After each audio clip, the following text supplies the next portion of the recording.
Hey guys, just wanted to do my review of Supergirl Season 2, Episode 7, The Darkest Places. So it includes like a montage of James as the Guardian going out and stopping different criminals, but one of the criminals he rounds up ends up getting shot to death by another vigilante named Barrage. James is shocked that he's basically wanted for murder, and Wynn tries to convince him to abandon the Guardian persona, but James insists that he has to continue acting as the Guardian in hopes of luring out the imposter, and their next target is basically a drug deal by the pier in which the Guardian tries to shoot one of the people involved in the deal, and Barrage is the one that says Guardian is not doing enough to stop criminals and goes the extra mile for justice. And again, Barrage flees, and basically the Guardian sees the cops show up, and Maggie leads the charge, and they fire on the Guardian, and he uses his shield to deflect the bullets and escape. And before that, it leads to Kara and Alex and James and Wynn hanging out at the alien bar and talking about the Guardian. And Kara brings up this nice reference to Batman, which saying is like, "Oh, my cousin worked with a vigilante. He worked at night. He was very mysterious, and it was weird." And it also leads to when Wynn makes a comment about the Guardian and seems to have a suspicious amount of information about saying how she's innocent and whatnot. Wynn is forced to tell Alex how James is the Guardian and how he's not responsible for the killings, when Alex is about to report what she learns to Maggie, and says that she has to talk to Maggie and tell him to lay off the Guardian and until he clears his name. And basically, Alex does go to confront Maggie and tell her to lay off, and also basically vents to Maggie how hurt she was by her rejection. And Kara was originally going to go to one of the Guardian's locations and try to apprehend him, but she's contacted by Lillian Luthor and convinces her to come to Katniss in order to save Mon-El. And that's where she's confronted by the real Hank Henshaw, who's actually been turned into the cyborg Superman and now wants and basically just beats the crap out of Kara and says that Hank Henshaw's dead. I'm cyborg Superman now. Which seems really weird and out of place, other than to make the reference to comic book geeks or just be on the nose to say what kind of who he is now, because he hates Superman.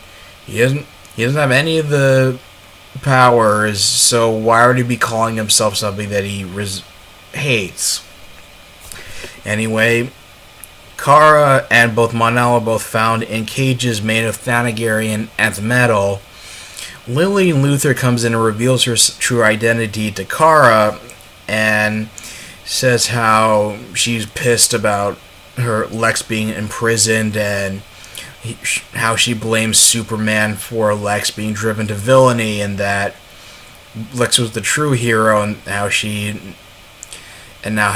feels like aliens are like the scourge of the planet, and how the House of L leads with their whole propaganda. And she also studied Mon-El and shoots him in the leg because of his vulnerability to lead.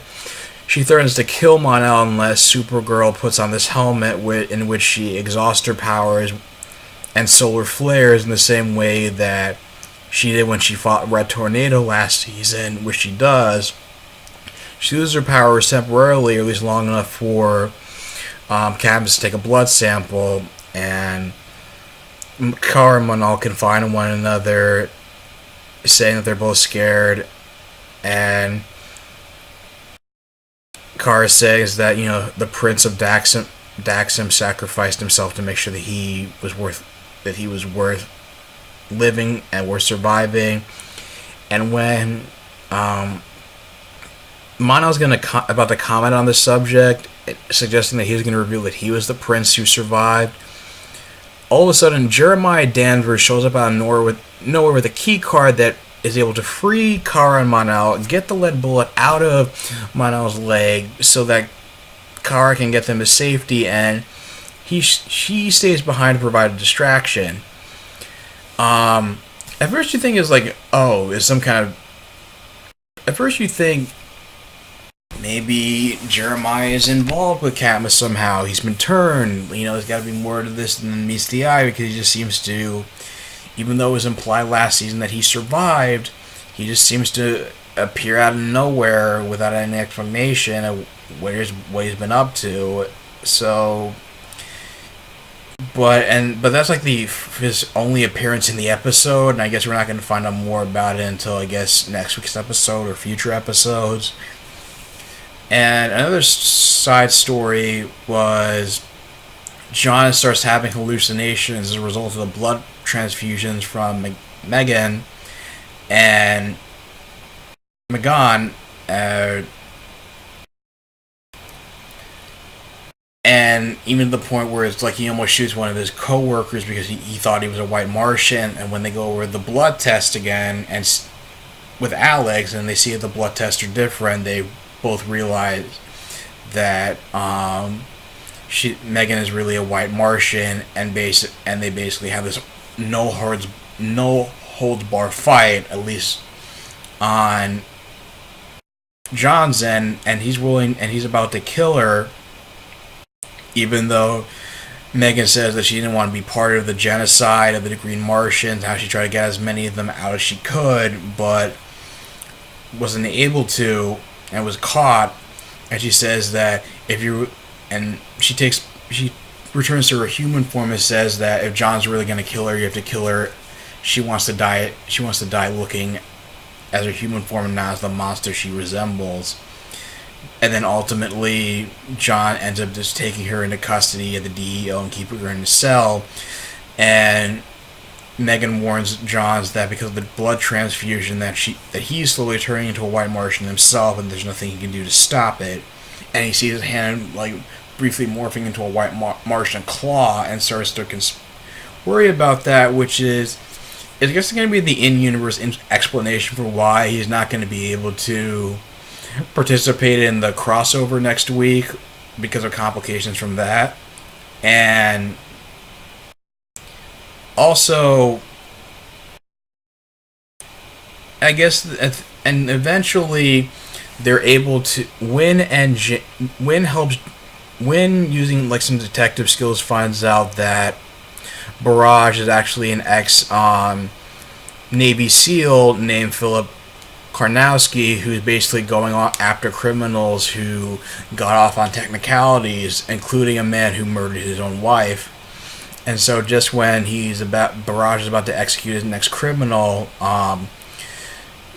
James confronts him as Guardian and tries to talk him down, but is unable to. But the cops arrive on time, and Guardian's able to incapacitate Barrage for him to be taken into custody. And Maggie decides to, warn the Guardian to run off before the cops decide to take both Guardian and Barrage into custody.